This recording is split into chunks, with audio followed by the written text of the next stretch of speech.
Assalamualaikum warahmatullahi wabarakatuh. Perkenalkan, nama saya Siti Sofa Latifah dengan NIM 01012201 Prodi Pendidikan Agama Islam kelas 6A kuantitatif. Baik, video ini saya buat untuk melengkapi tugas UAS mata kuliah pembelajaran SKI di madrasah, yaitu membuat penjelasan dengan salah satu materi di madrasah dengan menggunakan media. Di sini saya akan menggunakan media digital yaitu Canva. Baik, saya akan menjelaskan tentang materi dari kelas 3 MI atau Madrasah Ibtidaiyah, yaitu di bab 2 yang berjudul Mata Pencaharian Masyarakat Arab Sebelum Islam. Oke, saya akan membacakan dulu latar belakangnya.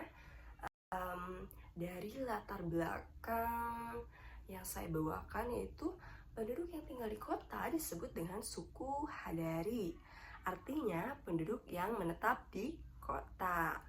Kemudian mata pencaharian mereka adalah berdagang. Nah, di sini mulai ya.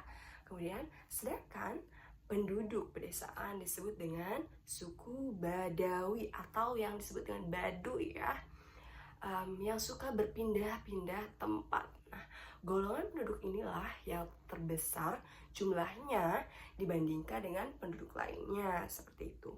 Mata pencaharian mereka adalah bertani dan juga beternak.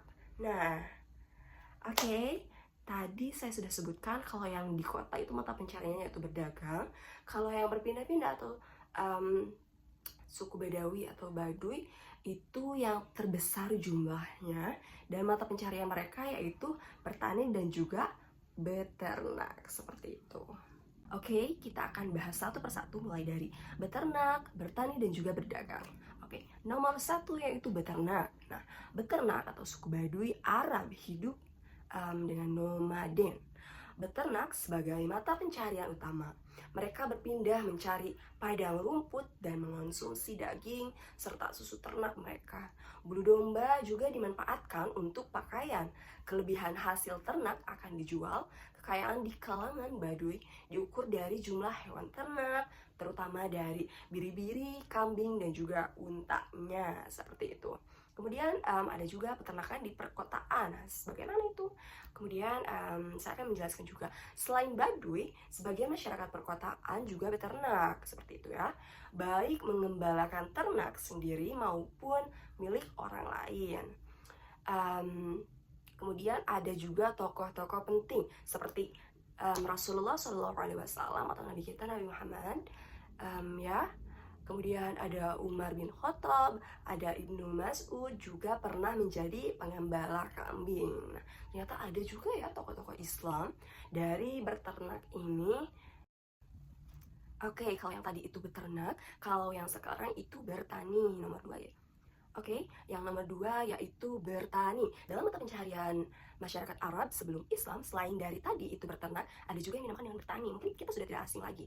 Nah, kalau dari suku Arab sendiri yang tinggal di lembah subur, bermata pencaharian sebagai petani, menghasilkan sayuran, juga buah-buahan yang dijual ke kota-kota seperti Mekah dan juga Madinah. Masyarakat perkotaan di daerah subur seperti Yaman, Taif, Madinah, Najd, juga Hibar juga sangat tergantung pada pertanian. Nah, kenapa sih? Jadi meskipun dikelilingi laut, Jazirah Arab nyaris tidak memiliki sungai ya teman-teman, tidak memiliki sungai yang besar. Curah hujan yang cukup bisa membuat wilayah ini sangat subur untuk menanam kopi, juga kurma, gandum, dan juga buah-buahan yang lainnya. Kemudian di sini dijelaskan juga ya, kalau kurma adalah primadona di Arab. Wow, jadi buah-buahan yang paling terkenal di Arab itu adalah kurma, seperti itu. Sangat penting bagi masyarakat kaya maupun miskin. Nah, ternyata selain itu pohon kurma juga banyak sekali kegunaannya ya. Yang pertama dari buahnya yaitu bisa untuk menjadi makanan pokok. Yang kedua itu bijinya bisa untuk pakan unta. Kemudian dari sari dan juga susu bisa digunakan untuk makanan khas suku Baduy tersendiri ya. Kemudian yang ketiga, yang keempat itu batangnya bisa menjadi bahan bakar ya. Kemudian yang kelima yaitu daunnya itu bisa menjadi atap rumah. Oke, dan yang terakhir itu serabut dahan, yaitu bisa digunakan untuk tali. Nah, ternyata dari kurma itu tersendiri terdapat banyak sekali kegunaan yang bisa masyarakat Arab gunakan pada saat itu. Nah, kemudian kurma menjadi harapan besar bagi suku Baduy yang sering kekurangan air dan juga buah-buahan.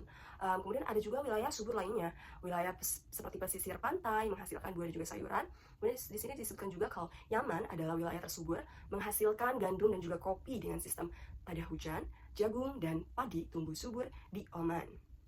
Sementara itu ya teman-teman, ada juga di Hadramaut, dan Hadramaut utamanya menghasilkan palawija.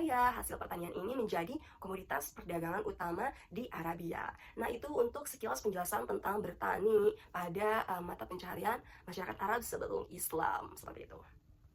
Ya, atau yang terakhir pada mata pencaharian masyarakat Arab sebelum Islam, yaitu ada juga berdagang. Nah, selain tadi beternak, juga bertani, ternyata masyarakat Arab sebelum Islam juga dari dulu itu sudah berdagang ya, untuk menjadikan mereka mata pencaharian. Yang selanjutnya itu berdagang, yang mana mayoritas suku Arab di kota-kota seperti Mekah dan juga Madinah pada zaman jahiliyah berprofesi sebagai pedagang. Perdagangan mereka sudah maju, bahkan menjangkau negeri-negeri jauh seperti Syam atau Suriah, Yaman, Persia, Habsyi, dan juga Mesir. Kemudian ada juga sistem perdagangannya. Jadi bagaimana sih untuk sistem perdagangannya? Jadi mereka melakukan perdagangan dengan berjalan kaki, naik unta ataupun kuda, seringkali secara rombongan atau disebut juga kafilah, untuk keamanan dari perompak. Nah, jadi dengan cara berombongan-rombongan, walaupun mereka berjalan kaki, insya Allah mereka akan aman dari perompak ya. Perjalanan ini bisa memakan waktu berminggu-minggu hingga berbulan-bulan melintasi padang pasir yang luas. Nah, barang dagangan mereka bawa diantaranya itu kemenyan, kain sutra, barang logam, kulit, minyak wangi. Kemudian saat kembali mereka membawa gandum, minyak zaitun, beras, jagung, dan juga pakaian untuk dijual di Mekah dan juga di Madinah. Pusat perdagangan terkenal di Mekah adalah Pasar Ukaz, Zilmazat, dan Majnah. Kemudian ada juga di sini peran suku Quraisy. Ya, kita bahas.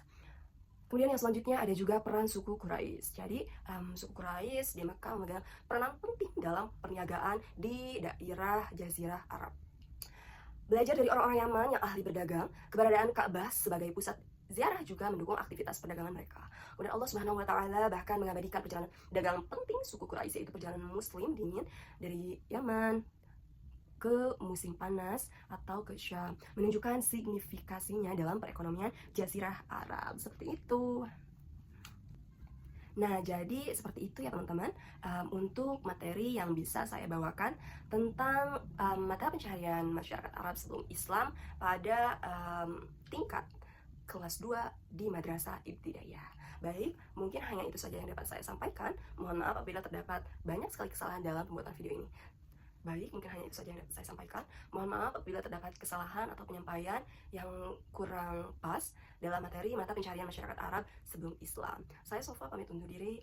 Sekali lagi terima kasih dan wassalamualaikum warahmatullahi wabarakatuh.